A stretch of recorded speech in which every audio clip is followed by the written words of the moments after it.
Hey, I'm Tanya, your resident behavior analyst, and this is the last part in a 5-part series on teaching your child how to express their emotions. Please grab the freebie below if you haven't already. It's got all 5 steps in it that go with the 5 videos.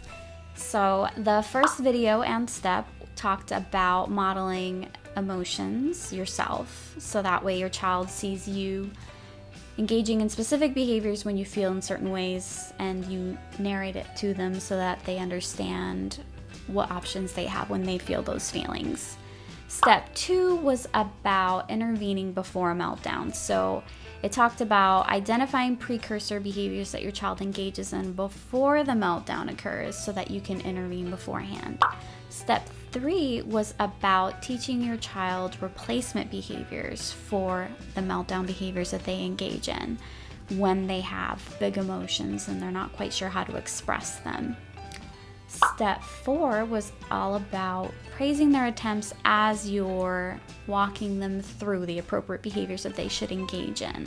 That one's a big deal because you want to let them know that you're in their corner, you notice that they're putting in the work, you love that they're at least attempting to if they're not succeeding all the way. You want to be their cheerleader, you really want to acknowledge the fact that they're working through their emotions on the spot as they're happening and really trying to engage in appropriate behaviors and avoid inappropriate behaviors. So the last step is celebrate when they succeed on their own. That's a big one. You've gotten them through all of the steps, you've prompted them through it multiple times depending on your kid. A younger kid, you might have had to do it quite a few times as things popped up, or maybe with an older kid you only need to tell them 2 or 3 times and then they learn, okay, in these kinds of situations, these are the ways that I can react. And eventually there's going to come a time when they do it all on their own, and it's very important to throw a big party about it, make a big deal out of it. Unless you have a kid that doesn't like when you make a big deal out of things. I have worked with kids like that. The minute you talk about what they're doing appropriately, they start doing something inappropriate. If you have that kid, don't do that. Maybe just give them a thumbs up and say, all right, good job.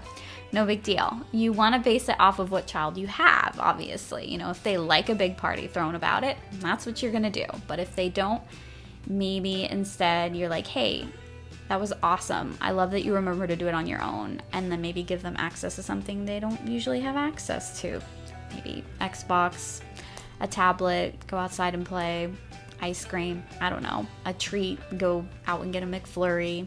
Anything unusual that's really going to let them know, oh wow, mom or dad noticed that I did it on my own. So there you have it. All 5 steps.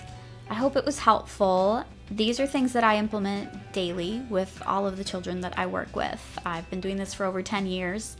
I've been using this with a wide variety of kids, wide variety of age ranges. It's always been effective for me. So I also work with parents on teaching them how to do it with their children, and they report that it's been effective for them as well. Let me know if you have any questions below. I'd love to answer any that you have. I know sometimes I think that I've explained something but I haven't, so let me know if you need further clarification on anything. If you have any ideas of any other videos I could make, I'd love to, hear them out, and I'll be making them in the future. Otherwise, like, subscribe below, and sign up for alerts as well so that you don't miss further content, and I'll talk to you then. Bye.